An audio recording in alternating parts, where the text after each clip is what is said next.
बहुत दूर रखा था, उनको इनवाइट तक नहीं किया था। हाँ, उस वक्त उनको बुलाने की सबसे ज़्यादा ज़रूरत थी, उनका सम्मान करने की ज़रूरत थी।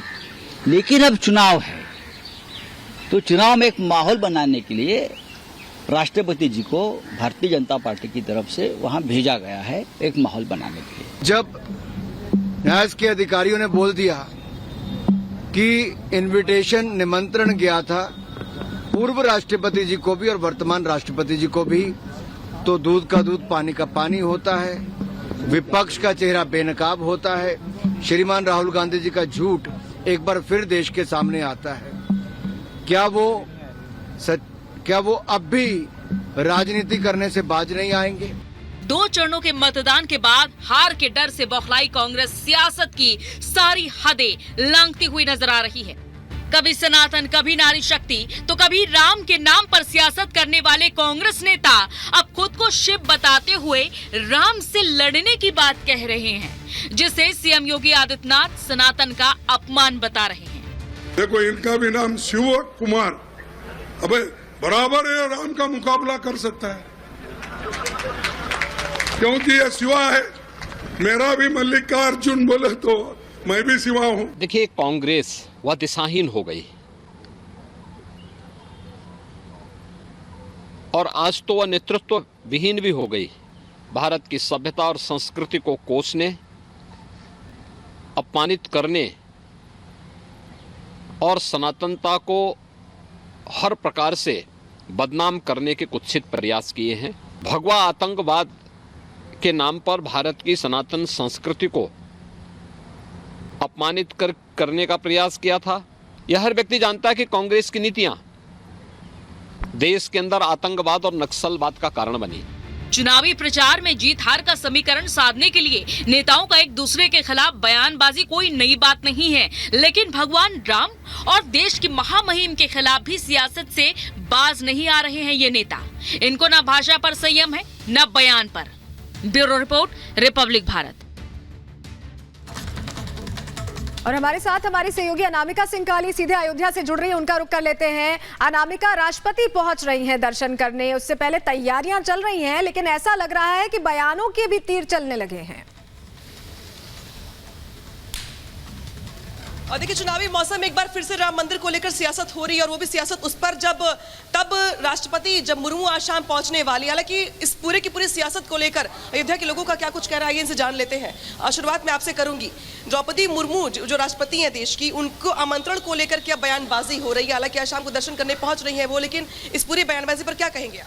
मैं ये कहना चाहता हूँ कि उनको मिला था, निमंत्रण मिला था, और उनके आने न आने का दायित्व तो राष्ट्रपति भवन का है, न कि सरकार का। उनको जब निर्णय करना था तब कर लिया, अब आज उन्होंने निर्णय किया है, आ रही है तो उनका स्वागत है।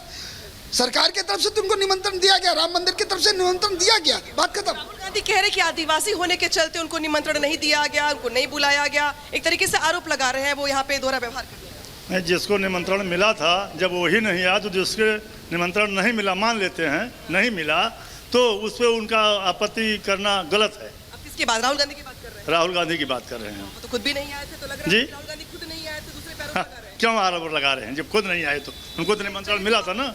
लेते हैं, आप बताइए, जिस तरीके से राष्ट्रपति आज दर्शन करने के लिए आ रही है, लेकिन अब चूंकि कहा जा रहा है कि चूंकि वो आदिवासी हैं इसलिए उनको निमंत्रण नहीं दिया गया, बुलाया नहीं गया, इस तरह की बात। पहली चीज तो राहुल जी को पहले अपने बारे में सोचना चाहिए, उनको मिला था कि नहीं मिला था, पहले उसकी बात करनी चाहिए। राष्ट्रपति जी की बात तो बहुत दूर की बात है, पहले उनको खुद सोचना चाहिए, उनको मिला वो क्यों नहीं आए।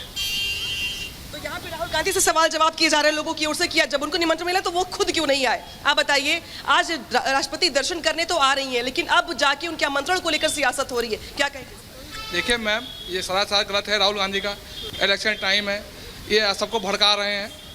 हमारी भारतीय जनता सब समझती है, सब जानती है, क्योंकि ये शुरू से 70 साल से हमको बेवकूफ़ बनाते आ रहे हैं। इनका काम ही है बेवकूफ़ बनाना। ये शुरू से बोलते हैं हमने गांधी पर, बोलते हैं हमने आज़ादी दिलाई, हमने ये किया, हमने वो किया, ये कुछ नहीं किए। ये 100 में सीधी बात, हर बात पे झूठ बोलते हैं, हिंदू मुस्लिम कराते हैं, हमारे देश का बंटवारा कराया। आज भी इनकी भी वही राजनीति है। ऐसे द्रौपदी मुर्मू को इन्हें बोले हैं संविधान में सबसे, अपने भारत में सबसे सम्मान नागरिक पद बोला जाता है, उनकी भी गरिमा को उन्होंने, इनके कांग्रेस पार्टी ने सम्मान नहीं किया।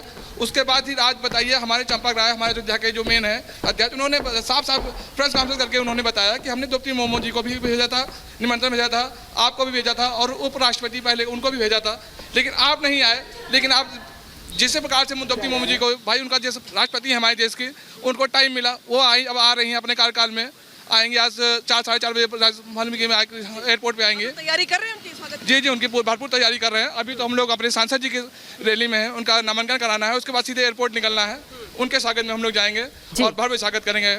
बिल्कुल, देखिए तो अयोध्या स्वागत के लिए तैयार है राष्ट्रपति जी का, लेकिन कैसे कैसे अपमान किया गया है। राम से कर लेंगे मुकाबला, ताजा बयान है। मल्लिकार्जुन खड़गे एक सभा में कहते हैं कि मेरा नाम भी शिव है और हम राम से मुकाबला कर लेंगे, यानी अपनी तुलना उन्होंने ईश्वर से, भगवान से कर डाली। जय श्री राम बोलो और भूखा रहो। राहुल गांधी कहते हैं कि जय श्री राम बोलो और भूखे पेट रहो तो क्या काम चल जाएगा, यानी राम नाम बोलने वाले क्या भूखे रहते हैं? कि राम नाम जो लेता है उसे खाने को नहीं मिलता या वो भूखे मरेगा? इस तरह की बातें उन्होंने कही। बहुजनों के राजा थे राम, खाते थे मांस, इस तरह के जितेंद्र आव्हाड जो नेता है एनसीपी को, उन्होंने ये कहा था।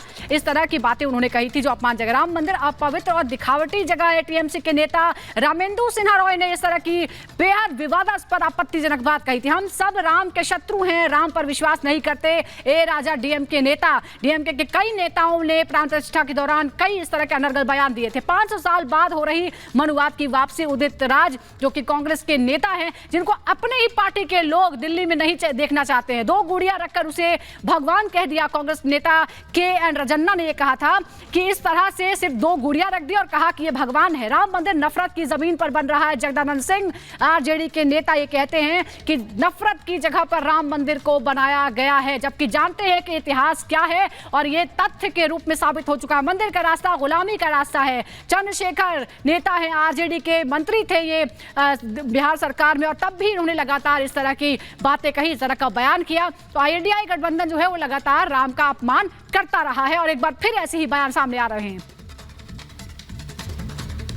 तो आपको बता दें, रामलला को लेकर सियासत करने वालों को लेकर दरअसल चिराग पासवान ने बड़ा हमला किया। कांग्रेस के अध्यक्ष मल्लिकार्जुन खड़गे पर चिराग पासवान ने बड़ा बयान दिया और ये कहा है कि राजनीति के लिए धर्म का इस्तेमाल करते हैं। चिराग पासवान ने कहा कि राजनीति में करते हैं धर्म का इस्तेमाल, समाज को बांटने की कोशिश कर रहे हैं। खड़गे पर चिराग पासवान ने जोरदार हमला बोला और कहा कि राजनीति में करते हैं धर्म का इस्तेमाल, समाज को धर्म के साथ धर्म के नाम पर बांट रहे हैं। आइए सुनवाते हैं आपको चिराग पासवान ने खड़गे को लेकर क्या कुछ कहा। अगर ये लोग भगवानों में ही लड़ाई लगा रहे हैं तो सोचिए इंसानों को किस तरीके से ये लोग बांटने का काम करते हैं। हकीकत है विपक्ष के पास अब कोई मुद्दा नहीं बचा। हम लोग जब भगवान श्री राम की बात करते हैं, ये मैनिफेस्टो का हिस्सा भारतीय जनता पार्टी का रहा है, जिसको कभी कांग्रेस या इनके सहयोगियों ने पूरा नहीं होने दिया। 500 साल से ज़्यादा तक भगवान श्री राम, रामलला उस टेंट के नीचे रहे, तब ना इनकी भावनाएं आहत हुई, ना इनकी संवेदना उस प्रति जागी। पर आज जब भारतीय जनता पार्टी ने अपने मैनिफेस्टो को पूरा किया, एनडीए ने जब अपनी बातों को पूरा किया, तो आज इनको शिव भी याद आ रहे हैं। पर उस वक्त उनको शिव याद नहीं आते जब उनकी आधी अर्धांगिनी, जब शक्ति के बारे में, उनके विनाश की बात जब उन्हीं के पार्टी के बड़े नेता करते हैं। हकीकत है चुनाव के वक्त सिर्फ और सिर्फ भावनाओं को आहत करने के लिए कांग्रेस, उनके घटक दल के नेता